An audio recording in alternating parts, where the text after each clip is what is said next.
Maybe I'm crazy, but equality is maybe not as complicated as the NCAA is making it out to be. Maybe I'm crazy, maybe I'm not.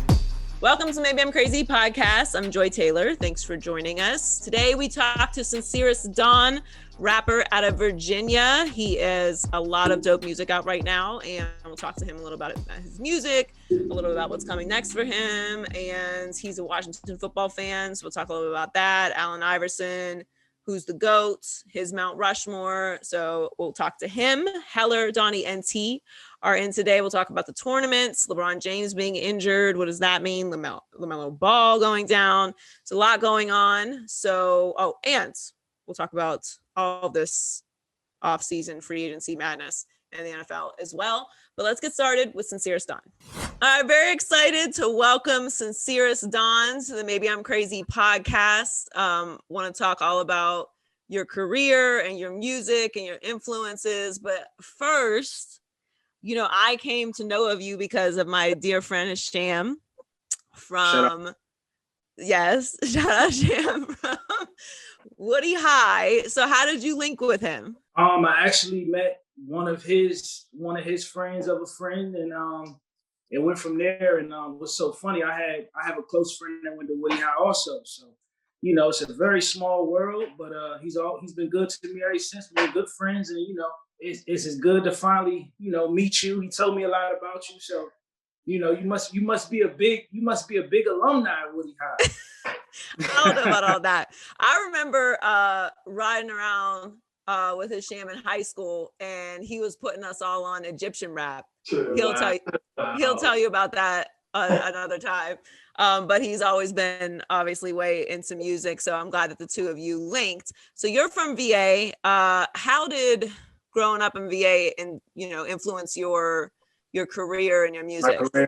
Well, the thing about Virginia, we don't have a lot of artists. We have the Timberlands, the Pharrells, but we don't have a lot of artists. So I gravitated early on to the New York style of rap, the very lyrical rap, but also as I got a bit older and was a little more cognizant of the rap going on, that's when I got into like the Clips, Pusha T, people like that. So, So those were your musical influences when you first got into rap?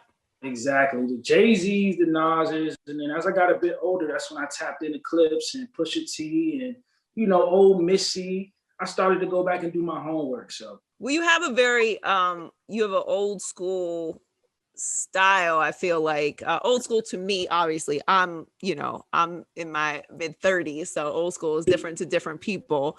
But for me, it's a little old school, and it's a real vibe. What is your biggest influence, I guess, for your style of music? This is probably going to be out of the Scarface with storytelling. I took after a lot of Scarface's music early on, the storytelling, and just you could feel it. So that's what I wanted to do when I started making music. I wanted people to feel what I was talking about and also relate to it in certain things. I can hear that in your music. So when you're writing, do you write all of your own music? I write everything. No ghostwriting. How do you feel about ghostwriters? Because that's been a big conversation in the music world lately. To each his own, to be honest. But me, for what I do, I feel like for the pop stars who need help writing certain lyrics and writing songs. I mean, ghostwriting's been around for a long time. It's not like it's anything new. It was people in the 90s and the 2000s having their songs written, and even early on. But to each his own. But me, I like to write all my own stuff. So for someone who hasn't heard your music yet, what kind of rapper are you? What kind of stories are you telling? Who are you? Where'd you come from? Who are you? Who is Sincerest Dawn? I feel like that's kind of hard because I give you such a wide range of music, especially this year. I'm used to giving you a lot of street stories, a lot of that explicit rap, but this year I wanted to tap in and start making music for the ladies. I kind of wanted to switch up the flow and give you a faster pace. So I let the people go check out the music, and then they come back and give me their thought on the kind of rapper that they think I am. When you write, do you get inspired by other music? Do you get inspired by books, by movies? Like, is it just life experience? sports, movies, other music. I'm a student of the game. I still have my favorite rappers I like to listen to.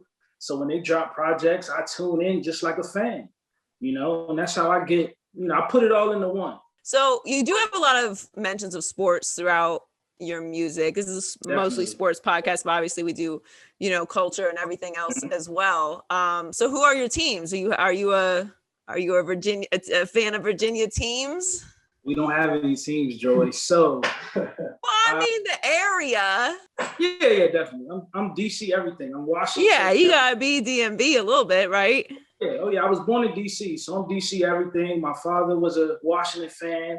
My mom started as a Washington fan, but I'm Washington everything. Big Washington football fan. I don't. So maybe you can explain the Ryan Fitzpatrick move to me because I don't get that. Honestly, we're just waiting for Deshaun. That's all. We're just waiting for Deshaun. Well, no, look, if Fitzpatrick can sling it, so that's all we need. We need somebody who can throw the ball down the field, point blank. Well, I can't really talk because I'm a Pittsburgh fan and a Dolphins fan, and we're not. That was a good game. That was a good game last year, Joy. Much better shape. That was a good game last year.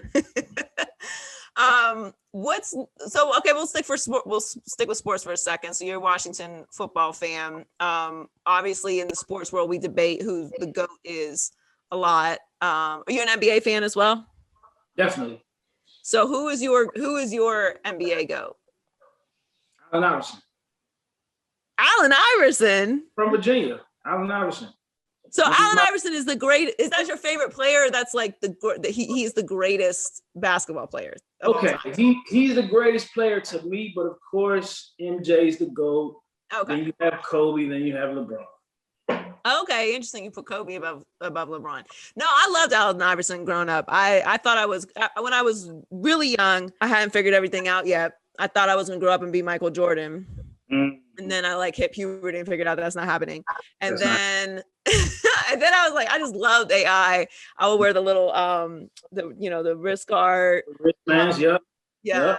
And to piggyback on what you're saying, I'm 28, so I didn't see MJ. Right. I seen Allen Iverson. No, that makes sense. And Allen Iverson, to tie it back to music, Allen Iverson was such a cultural icon. He has so much respect still in all aspects of the culture just because of what he brought, just a different kind of swag and energy to the game and off the court also. Okay, so what about the NFL? Do you think that Tom Brady is the greatest? No question. So anyone who is kind of arguing against that right now is just salty at this point to me. Basically. Because I don't know how you can't say that. They're probably like Cowboys fans or something. Yeah, I don't know. I think even Cowboys fans would have to admit it. I feel like it would be probably like somebody who suffered a lot from Tom Brady in the division. Yeah, you're right. Yeah. So do you have a GOAT, a rap? Like, do you have a rapper that you think is the greatest? And it's difficult because there's so many different styles and eras and who started rap and who changed the game. But do you have one? I would say it has to be Jay-Z. He's been in the game for as long as he has. He's been in every era. He's doing this thing with business. He's showing you that he's more than music, great businessman. So it had to be Jay-Z.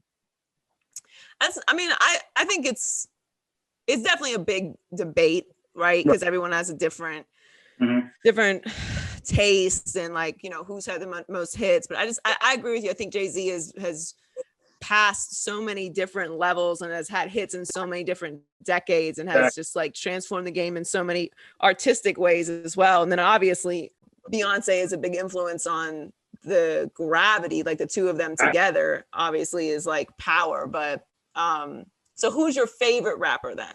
Oh, Joe, you're killing me. My favorite rapper of all time. You know what? It's Jay-Z / Scarface. Those are my two most listened to rappers to this day. My favorite is Tupac. Okay. Tupac's in my top 5. For multiple reasons. Okay, so I was going to ask you, you have a top 5. We could do top 5 Mount Rushmore of rappers. So you would put, because I don't like to rank necessarily. You could have a favorite, but it's hard to rank. So if you do a top 5 or a Mount Rushmore, then you're not necessarily putting one above the other. Okay. Can we leave Biggie and Tupac out of it? Just because they're in a different category? Exactly. Okay. All right. I'll allow it. Biggie and Tupac are in a different category. So then who is your Mount Rushmore? No order, of course. Jay-Z, Nas, Scarface, Pimp C. I'm gonna put Pusha in there. Pusha T. I'm gonna put Pusha T in there. Okay, so top 5: Pusha T, Jay-Z, Nas, Scarface, and Pimp C. Mm-hmm. I love some Pimp C now. I That's a good list. Thank you. Good list. I think I did my top 5 not too long ago on the podcast, and Donnie's gonna have to probably edit this because I want to make sure I remember. I like to write these things down, but it was definitely Jay-Z, Pac, Biggie. I had to put Kanye up there. Ooh, okay. I respect that. You know, I got my issues with Kanye, but you know, musically, if we're just doing music, you got to have Kanye in there, I think. And exactly. And similarly, Lil Wayne. Like Lil Wayne's been doing this a very, very long time. Yes, he has.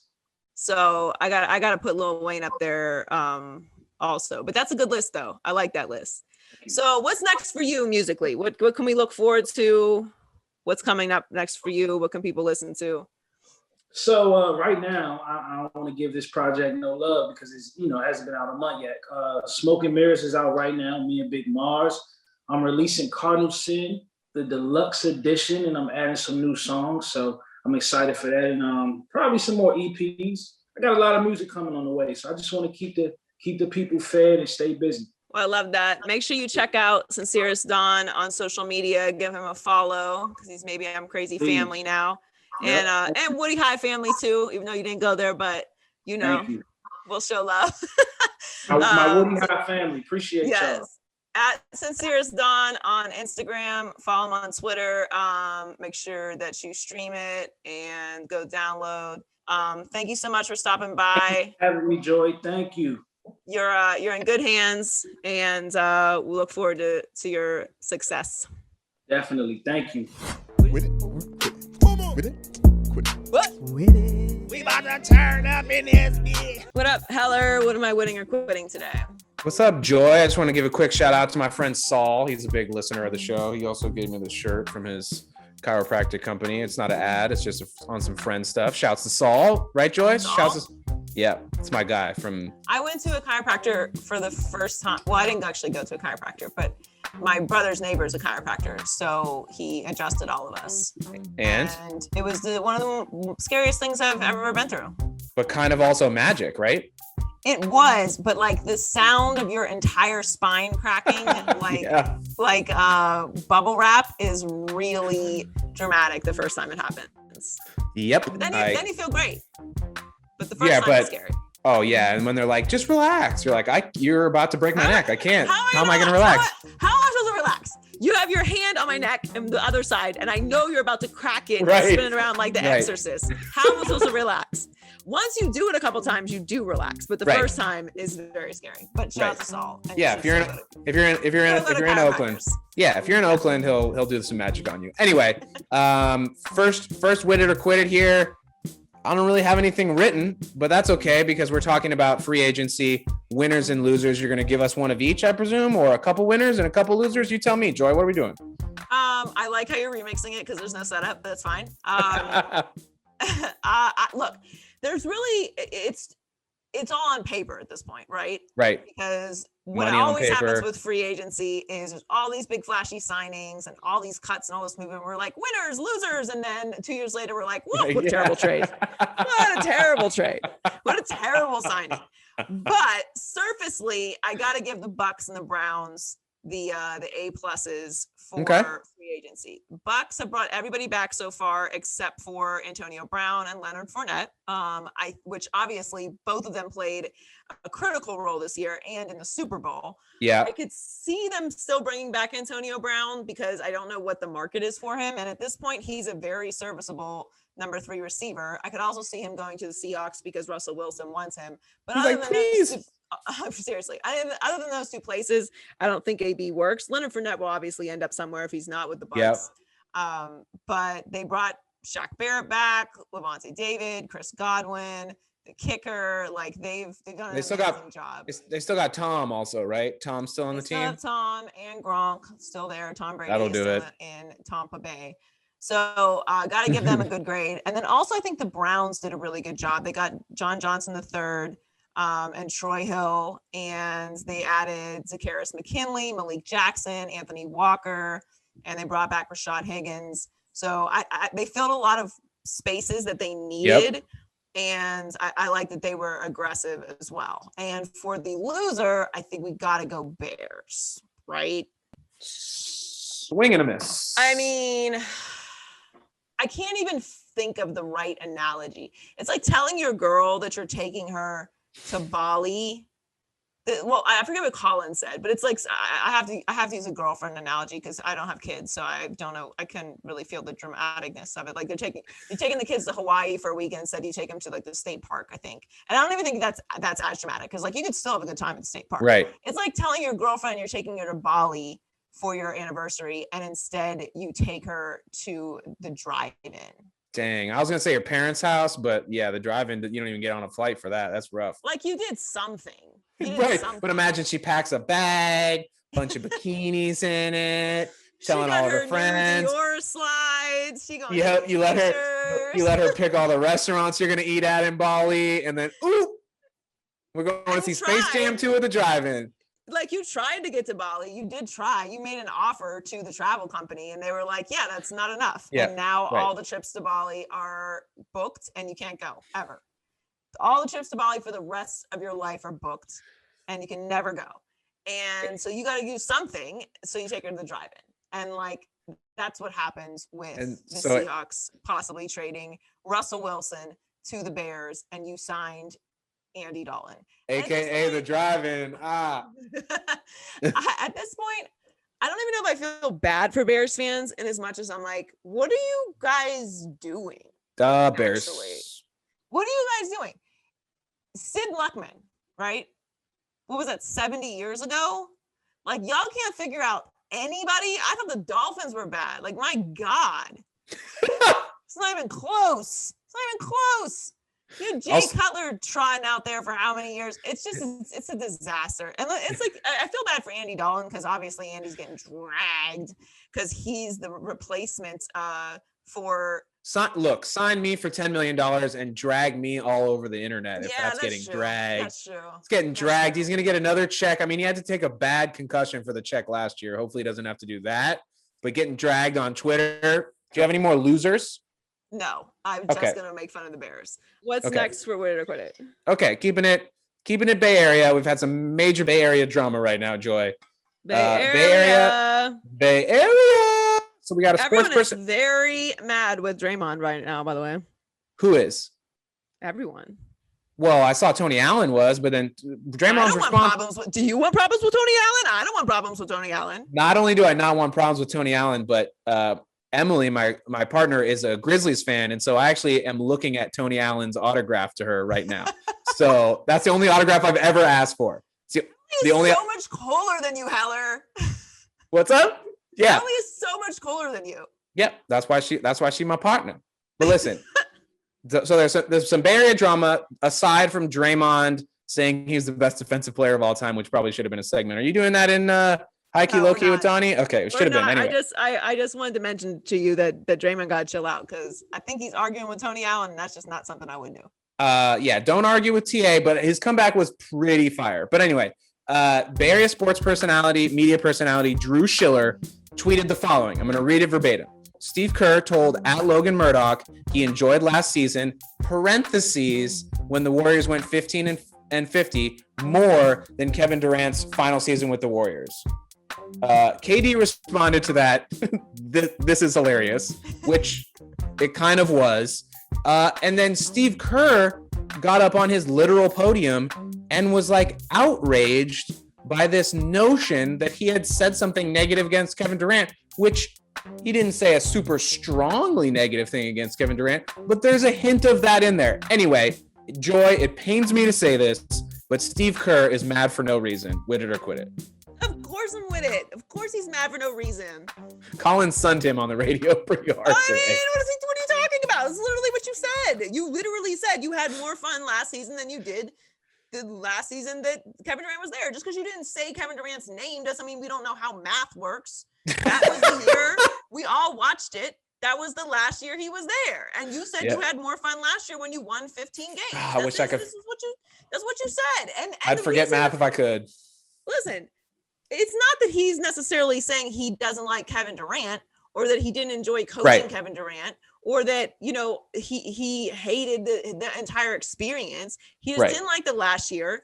And look, there's a reason why Steve Kerr enjoyed or said that he enjoyed winning 15 games more than he did the last season with Kevin Durant there. And it's pretty simple when you look at the situation.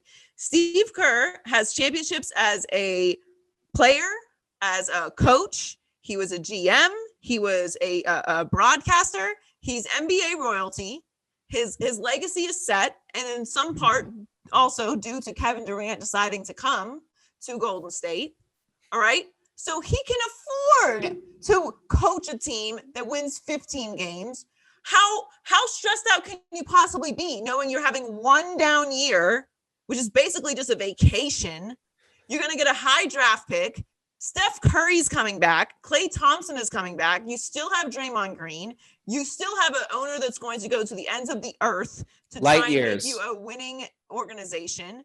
You have no fear of losing your job. The fan base is completely comfortable. They just endured a dynasty. They're chilling, not happy, but chilling. You guys are optimistic, okay, as you should be. Always optimistic, Joe. We're from the Bay Area. Everything's great. You still have a transformative, all-time great player in Steph Curry. So, of course, he didn't mind 1 year winning 15 games and not having all of the weight of the world to have to win a championship and keep everything together. So, yeah. But I mean, what are you talking about? That's so elitist that you're like, yeah, I had more fun losing. Like ask Steven Silas and the Houston Rockets if they enjoy losing. Sorry, dude. Like that's why it sounds silly to me. Like, of course you didn't mind that. You're not losing your job. You're getting Steph Curry and Klay Thompson back and Draymond Green, and you have a great owner, and you have a fan base that doesn't hate you, and you have a fan base that just watched you win everything and annoy the entire world. So you're chilling. So yes, you can say that, but don't say that and then get mad when someone's like, "This is what you said." That's what the hell you said. You just said that. We all heard it. You didn't tell him that in the bathroom. Like it was on a podcast. We could all listen to it and hear it. We know you said you had more fun last year than you did the year before. And it's fine for Kevin Durant to be offended by that because we know that there was some drama. So like, what are you talking about getting up here getting mad? And furthermore, say what you said. Like you said it, so say why. Don't get mad at a reporter for saying this is what you said. Get up there and say, you know, the reason why I enjoyed last year more than the year before was because the year before this, and this. And honestly, I didn't have to worry about losing my job. I didn't have to worry about the fan base being upset. I didn't have to worry about keeping everybody together. I didn't have to worry about winning a championship. I just came to work and like thought about basketball and thought about how to get better. And it was kind of a relief. And if that makes me sound selfish and if that makes me sound stupid, so be it. But that's what I meant. I didn't mean any disrespect to Kevin Durant. It was just less stressful for me personally this year than it was last year. KD's a great player. I wouldn't have the legacy I have without him coming. He put me in another stratosphere. We had an amazing run, the greatest team in NBA history. All of it is amazing. But that's how I feel personally. But don't come at like, what are you coming at the reporter for?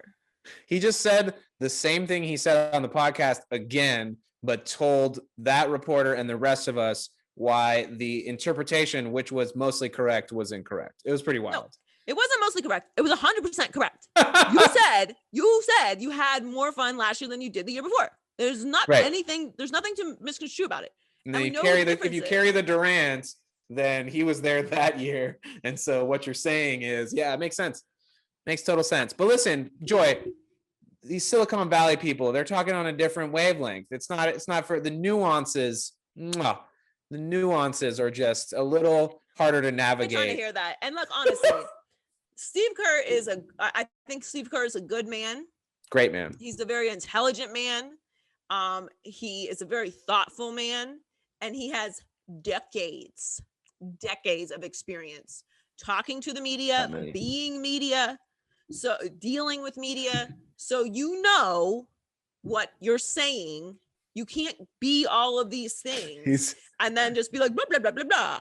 Like, you know what you meant when you said that. Did you watch The Jinx? Remember with Robert Durst? It was the documentary on HBO. Well, that was the one where he got caught.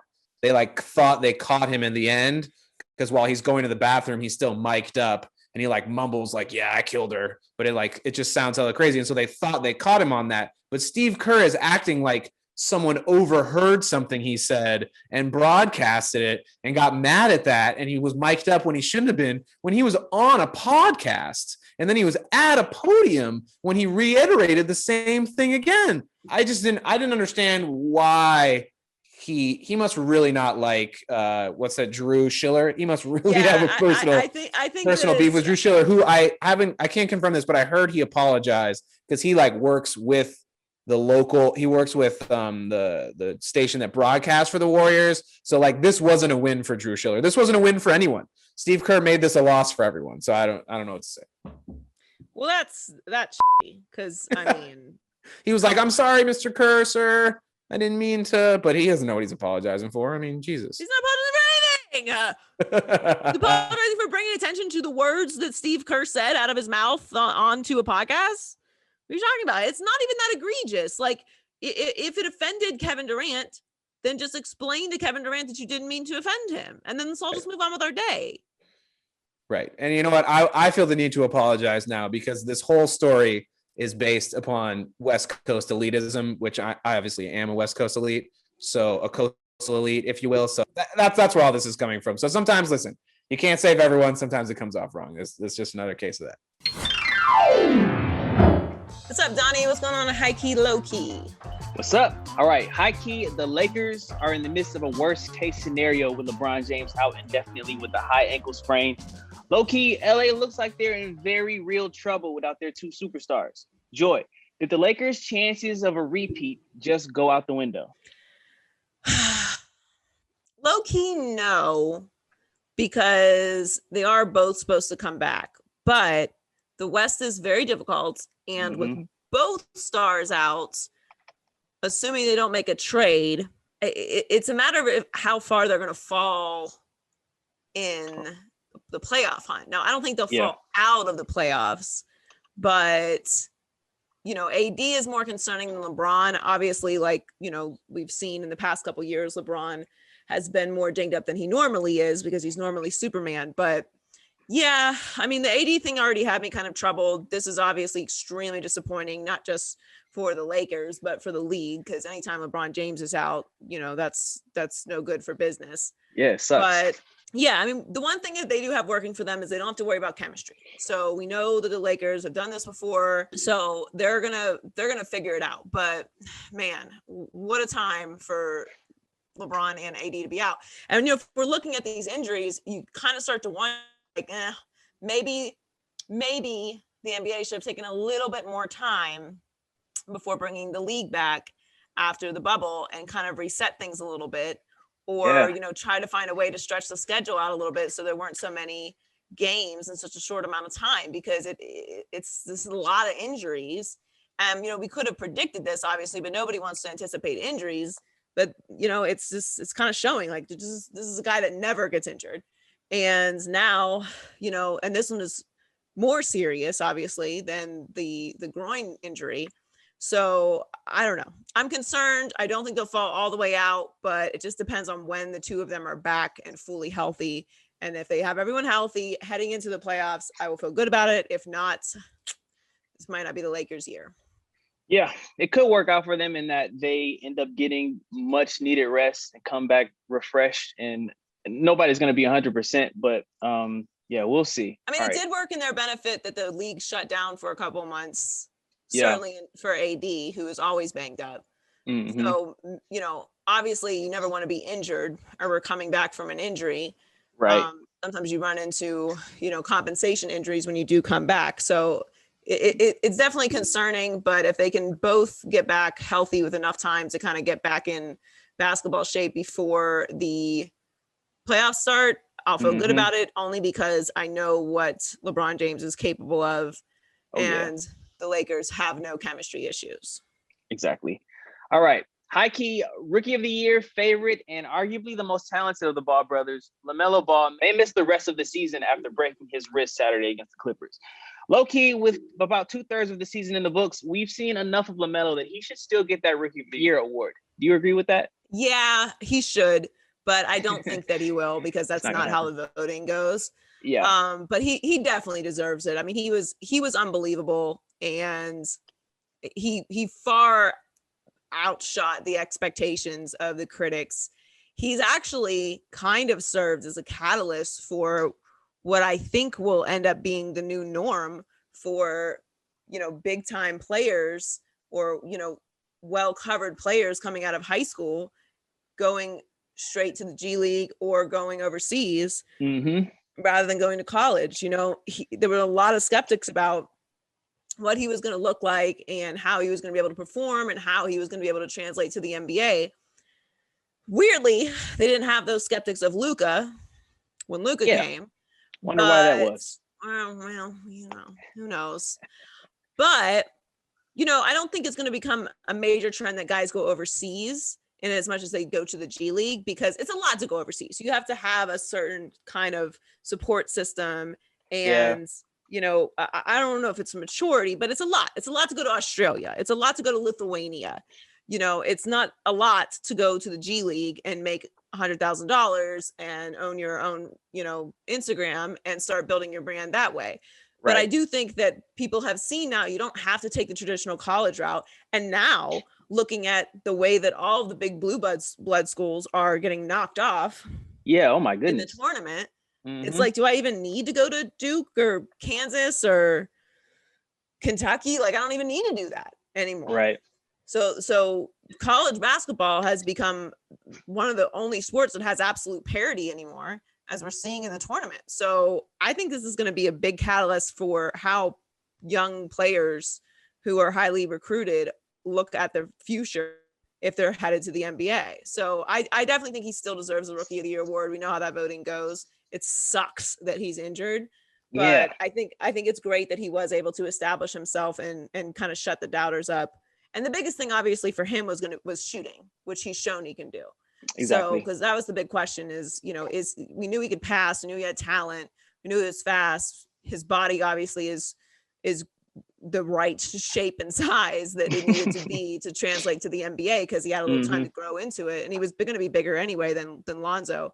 But the shooting thing was important, and I think he's had an incredible season, and it's exciting for that organization as well, who needed some advice. So I'm excited to see him next year. It's a bummer that he's injured, and he definitely still deserves Rookie of the Year. Yeah, next year. Expectations are going to be pretty high next year. I'm looking forward to seeing him hopefully meet those.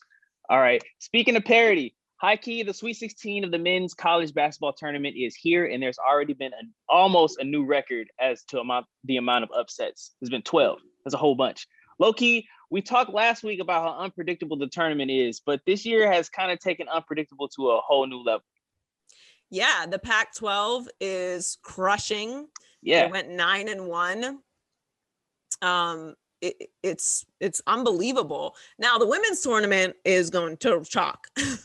all of the favorites have won in the women's tournament, and I think 5 of 6 of the Pac-12 teams from the women's side are still in. I think only Washington State has lost so far as we're doing this podcast right now. But yeah, it's everything I was just talking about with LaMelo. Like, I think that the sport has become, it's all about parity now. Everyone is kind of mushed to the middle. Yeah. The big schools like Kentucky and Kansas and, Illinois, Ohio State are getting knocked off or not making it at all. Duke. And you're seeing schools that have great players just not performing. Now, look, I think that this was always going to be kind of a weird year. Yeah. Because of COVID. Yep. And, there's weird circumstances going on. So maybe it was just always going to be an unpredictable year, except for Gonzaga, who looks like they're just going to smush everybody by 25. It looks easy to them. Yeah, it's so easy. But I do think that the sport has changed. And I think that the opportunities for players who are going straight to the NBA have widened with the G League rules changing. And then I think eventually the one and done rule will change as well, which will only really apply to like one or two guys, maybe a year. Yeah, a select few for sure. Yeah, so it's not like everyone's going to be skipping out. It's very rare that a guy's body at the age of 18 coming out of high school is ready to translate to the NBA. Mm-hmm. LeBron James, Kobe, there's not a whole lot of these scenarios. Yeah, they're just not around like that. Yeah. So I don't think that's going to change things dramatically, but the G League and the opportunity to go overseas and play against other grown men and make money and not necessarily go to college, where like, are you even really going to college for a year? And what's happening in the tournament with these big schools getting knocked out early, it's like you're not even getting the exposure that you would normally get going to the Final Four. So is it, what are we weighing here? So yeah, I think it's changed a lot. The tournament's been pretty crazy, and I'm looking forward to the final rounds and seeing who comes out of this. I had Gonzaga winning it all, but I had them up against Illinois, obviously, so that's over. Your bracket is busted along with everyone else's. Everyone. Yeah. Pretty much everyone's bracket was busted on Friday when Ohio State went down. Oh yeah. Or Roberts is messing stuff up for everybody. It's messing everybody's stuff up. It's great though. All right, well, sticking with the NCAA, high key, it is a shame that it took a public shaming for the NCAA to upgrade the women's facilities. The differences between theirs and the men's was blatantly disrespectful. Low key, on top of that, the NCAA isn't using March Madness in its promotion of the women's tournament this year, which is actually minor compared to some of the other disparities that have been uncovered recently. Joy, the NCAA says it's working on a solution to a problem that it created. Is that enough? I saw this story, and this is what's terrible about the way that I think. Mm-hmm. If you're not going to do things because it's the right thing to do, yes, shouldn't you at least do something to act in self-preservation? At the bare minimum. Yeah. In 2021, we all know how this works. If you're going to do something that egregious, that obvious, it's almost as if it had to be intentional, because how could you look at that situation and say, yeah, that'll work. Fine. This is fine. They'll be fine with these Amazon weights. You ordered these weights off Amazon. That's so real. Did you use your personal account to order these weights? Yeah, $49.99. Next day delivery. delivery. Weight rack. That little itty bitty weight rack. If you don't stop with that grandmother, what? I can't. It's ridiculous. I cannot with that Zumba weight rack. It's a shame. And it's really like, at this point, I can't even. I mean, listen, I was outraged, but I was outraged because it's the audacity for me at this point. You make billions of dollars, and we know it's not the money anyway. We know it's not the money, right? And we knew it wasn't the space or the facilities, as was shown in the videos. So for me, it's the audacity. Like, it's 2021. I don't want to hear about you're trying to fix the disparities. Just do it. It's not hard. It's not difficult to look at something and say, wow, that little itty bitty weight rack is probably not enough for all of these women. I mean, COVID, everyone's sharing the one weight rack. Like that's a problem right there. Let's get a few more weight racks at least. Can we get at least, can we just up the quantity on Amazon when you ordered it? Yeah. I find it to be offensive, not necessarily that there are disparities, because we know there's still disparities. It's that when you put such little thought and effort into something that should be automatic, I have to just assume like you're dumb. Like you can't even look at this situation like, damn, if this gets posted on social media, I might get fired. So you can't even act in your own self-interest because you're so biased, because this means so little to you. Like, think about it that way. Forget thinking about the fact that like men and women don't get the same facilities and don't get the same access and don't get the same coverage and don't get the same support and don't get treated the same in basically any aspect of life. But you can't even look at the situation and be like, I could get in trouble for how bad this looks. That's like a recklessness that puts their own job in jeopardy, and they're not even seeing that. That's crazy. That's how far you are away from reality, that you Yeah. can't even act in your own self-interest. Like, Yep. if you don't care about women's sports, if you don't care about these athletes, if you don't care about this tournament, you don't even care about yourself at this point, because it's that egregious. And for people who are arguing about women's sports aren't as good as men's sports, and women's sports don't make the same amount of money, and women this and women that, and women can't dunk. Like, I'm just tired of hearing y'all, for real, honestly. Like, I just don't want to hear it anymore. I'm over it. If you don't want to choose to evolve, you don't have to watch women's basketball if you don't want to, but there's plenty of people that watch. Nobody's forcing you, but there's plenty of people that watch it. You have mothers, you have sisters, maybe a woman, maybe a woman. Chances are you do. You don't have mothers or sisters or cousins or nieces or coworkers. So you in the world amongst only men. Maybe you come across another woman, and maybe in that moment you may want some level of equality for her, or maybe not. And you're just a knuckle dragger, and I don't really care what your opinion is. But if you can look at that situation at the NCAA tournament, knowing what the NCAA makes, knowing, I don't want to use the word exploitation, but knowing how all of this works, right? Yeah. And you feel like that's okay, that's a you problem. There's something wrong with you. Sorry, I have to be the one to tell you, you're broken inside, seek help. You just made the difference in their lives. This was the change that they needed. Thank you, Joy. I hope I can provide that service for them, because that was honestly one of the most embarrassing things I've ever seen. Seriously. In the history of the NCAA, and that's saying a lot. And it's crazy how quickly they fix things. Like, if it was that easy to fix, why was this a problem in the first place? Why did it happen in the first place? I don't know. Why couldn't this just be done? I'm so tired of asking for the basics. Okay, just the basics. Just the basic, easy thing to do. That's what people are tired of. Just do it. It's not that hard. All right, T, we have a spicy culture report this week. What's happening? Very, very spicy. Okay. I'll just start with this, Joy. Oh, Miami.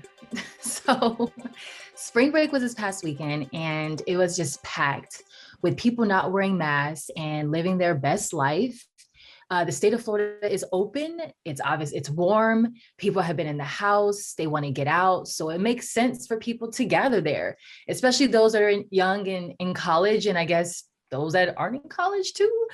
But I'm having a hard time understanding, Joy, when did the pandemic end? Because I could have swore that we're still in it. Like, we are still in a Patricia announcement. It is still a Patricia. Patricia is active. Yeah. So the thing about the spring break in Miami situation is, like, if you lived in Miami, then like, what spring break in Miami is. Locals don't hang out in Miami. Nothing that's happening in Miami is Miami's responsibility. Everyone that's at spring break is people that came to Miami for spring break. It's not people that live in Miami. So while Florida is responsible for a lot of nonsense, this is not the thing that Miami is responsible for. I just want to tell everybody, the Patricia is not over. We are still in a panoramic, and you're going to need to wear a mask when you're running around with 10,000 people. I have had a lot of sympathy for very young people during this past year, because I had my fair share of clubbing over many years. And I've been to many clubs, and I had spring break and all of the fun.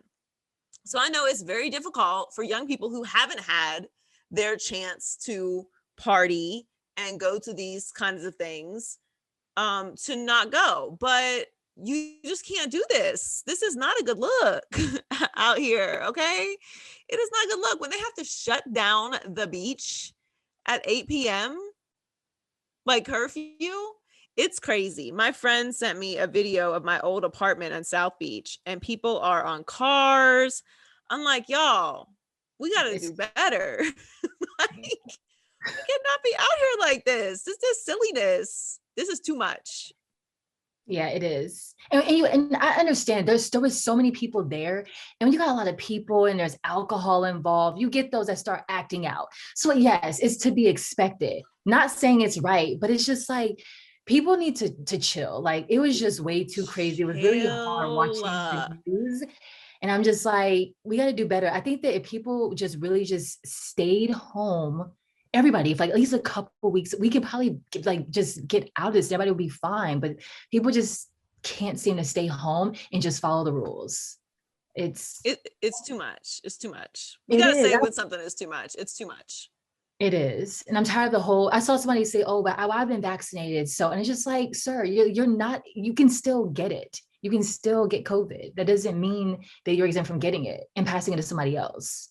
It's disappointing. I'm out of words. Like when you have to shut the beach down, and listen, this is Florida. They have been open and doing their thing all year.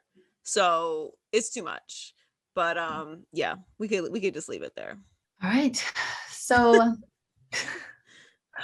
Kylie shared this GoFundMe for a makeup artist that she worked with. I think the amount was at like 60K. And people obviously fell away because she asked for people to donate when she could have easily paid that instead of contributing. I think it was like 5,000. And I get it, like we're still in a pandemic. People are just getting their stimulus checks. So the audacity for her to ask people to donate in this time of need, I guess, seems like preposterous. I think this thing has just been blown completely out of proportion. One thing I don't like to speak on is other people's pockets. People, including like celebrities, I think you can do whatever, you can do whatever with your money as you please. I mean, sure, she could have paid the entire bill and it wouldn't put a dent in her pockets, but she contributed and she chose to share it on her page. Now, I don't know, Joy, I could be wrong here, but I think most people probably wouldn't have done either of those things. So I just find it interesting that everyone just seems to have like an opinion about something that they wouldn't do themselves. And I think people just need to honestly relax and mind their own business because they have this girl apologizing when I personally don't think she did anything wrong. Oh my, I just cannot disagree more. First of all, it is, you are a Jenner Kardashian. So you are in another category of people in general, right? You are the family. You are America's royal family, okay? Everybody is up your business and around the corner to start with. We know y'all, okay? Because you make it a point for us to know you. So, and that's how you are a billionaire. So my thing is, if you're going to make this public, knowing that it is $60,000, knowing that you buy your 3-year-old child $15,000 handbags, okay, that she gonna spill a popsicle in, okay, she gonna leave outside in the yard. You can't be posting swipe ups for $60,000 for your makeup artist and then give $5,000. $5,000. Let's not lose the concept of money here. We all know how much $5,000 is. And we all know how much $5,000 is to Kylie Jenner. So if she had done nothing, I would not feel some type of way about it. I'm with you. I'm not going to tell people how to spend their money. I don't know how close they are. She probably worked with a lot of makeup artists. You know what I'm saying? She don't have to pay for his medical bills, right? Mm-hmm. Or if she hadn't made it public and just given him $5,000, I still wouldn't have felt some type of way. But you are not about to ask people in a Patricia to donate money on a GoFundMe on your page and then make it public that you only gave him $5,000 when it's $60,000. Like $60,000 is a lot of money, but it's not a lot of money to Kylie Jenner. And it shouldn't have ever been posted when we know you can do that and not think twice about it. Now, $60,000 is a lot of money to give somebody. So, you know, like you better be really close with somebody to give them $60,000, even if you're a billionaire. But if you're going to post it and make it public, no, sis, you can't be out. People just got their stimulus. Like you cannot be out here asking people to donate to this man when you could give him $60,000. Like it's nothing. You chose to make it public. That's rude. Because you know people follow you. You have diehard fans who are going to give their little monies to this man. It's disrespectful, I feel like, because she made it public. Yeah. I will never tell no one how to spend their money. And I don't think it's on rich or wealthy people to take care of everybody. That's not how you stay wealthy. But you can't publicly post it and then wonder how people are going to react to you. You're Kylie Jenner. Yeah. You don't have like the grace to do that. that's PR. Like this doesn't work that way. You have to know. Mama Jenner should have intervened. Where was Chris? Where was Chris when this was happening? Who was the momager? Yeah, I feel what you're saying. I understand like your side too. I guess when I seen it, my brain was just like, well, I'm sure I'm like, obviously I was like, my heart goes out to him, like with the cards and all that. But I was like, I'm not going to donate. So I just went about my merry little way. But I think what just annoyed me, just seeing it blown out of proportion. I'm just like, there's so much other things going on in the world. Like, why are we putting this much emphasis in it? And because it's Kylie. So that's what I'm saying. Like people are because she has the money. Well, that's their existence, is us reacting to everything that they do and say. That's how they became who they are. So when you do something like that, you have to imagine that people are going to react that way. Like, I don't think everyone would solicit that kind of reaction, but when you're Kylie Jenner and you're openly posting these, Stormy out here in these like $50,000 outfits, like, come on. And we're all okay with that. All right. Yeah. But we're not okay with when you're asking us to give our money to your makeup artist when you could just swipe your black card and it's over and nobody ever has to talk about this again. Yeah. It's not, maybe it's because it was somebody she worked with in the past, because apparently it was somebody she worked with. So it wasn't her makeup artist. Maybe she felt like, oh, I'll give them a little something, but it's not, but you can't make it. I don't know. I just like you can't make it public. Like I understand she thought she was helping by sharing it, because she felt like it would get more donations, but like, you have to know this is how people are going to react. Like, come on. Speaking of react, Joy, Derrick Jackson has been trending. And and to be fair, I'm somebody who've watched a lot of Derrick Jackson's videos, so I know all about him. And when I was listening to his videos, I'm thinking in my head, like, okay, this man is obviously cheated. And I feel like a lot of times when people give advice, they speak from experience, not to shade him, but like you speak from experience. So I'm like, okay, he knows all this stuff because it seemed like that he's probably been through it. Right. Which again is fair.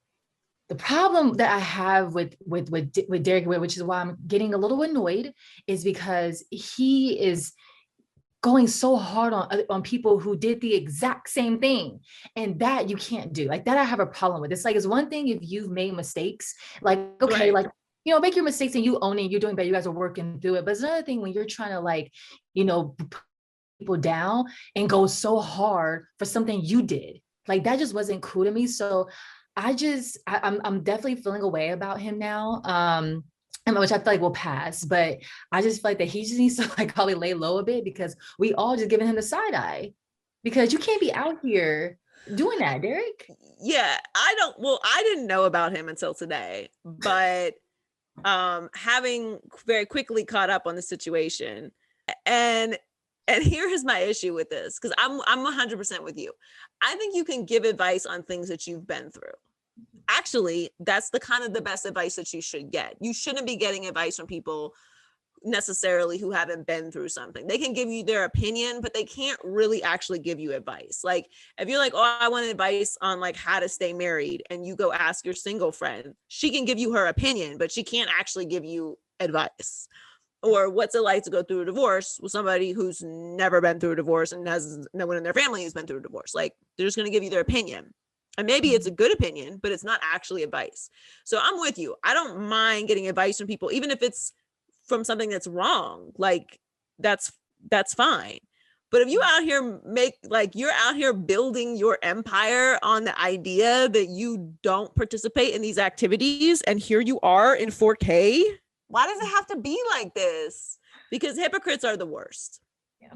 Like one thing I definitely strive to be in life is not a hypocrite. That's why I'm not a very judgmental person. And I try to keep in mind things like that I am critical of other people for, if I'm critical because I've done it and I think it's silly that they're doing it, or stupid or reckless or whatever. But just like how I live my life, I do not want to be a hypocrite.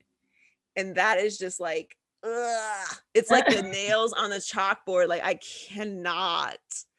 Yeah. It's so dramatic, T. Why? The whole thing was so much. Yeah, it was hard to watch. And one thing you say about hypocrites, it's like a lot of times people who are hypocrites in the way that he is, in the sense where he's just so good with words, you can hear it. He's very good, and he says things where it almost comes across as kind of condescending and like you're not self-aware. I mean, obviously we're not in a relationship. I don't know. Maybe like she said that she left, she made him like, you know, beg to get back, all this other stuff. But it's just like the way it's coming across is just it's bad. It's yeah, like I don't really care about their relationship. Like, yeah, you know, people go through things all the time that we never find out about. right. And people, you know, cheat and get back together and whatever, or leave, or, you know, they leave for this reason or that reason. Like, relationships are very difficult and people make mistakes all the time. But when you are capitalizing on the idea that you don't make these mistakes, and then to your point, you're putting anybody down who does participate in these mistakes, it's like, you know, he got a lot of learning, growing to do. So I'm just glad that it's out. I mean, this will pass. I mean, this stuff passes, but as of right now, he'll have to feel the wrath. You better pivot. You better start giving some other kind of advice. You know what? I'm so interested to see what type of advice he starts to give going forward. Like what they're gonna look like. Because his videos were honestly, a lot of them were really good. I was just like, well, this makes sense. Some of the videos have actually, I'm not gonna lie, when I was having a day, came across his videos and was like, oh, I needed that confidence. I needed that little boost, you know? But now I'm gonna be like, I don't think that all of that should be discredited, obviously. Right. Yeah, you know? I know. But it's just like how, and the whole thing just felt like a panic move. Yeah. You know? So it just became a lot really quickly. But like I said, just gonna have time to pivot. A new profession. I'm just kidding. You need new branding. New branding. Call Kris Jenner. She ain't busy. She's not watching her own kids. We know that. Thanks so much for joining us this week, guys. Make sure you subscribe. You can listen to the podcast anywhere you listen to podcasts: Spotify, SoundCloud, Apple Podcasts, iHeartMedia app. Follow us on social media at Maybe I'm Crazy Pod, and myself at Joy Taylor Talks. And we'll catch you next week. Maybe I'm crazy, maybe I'm not.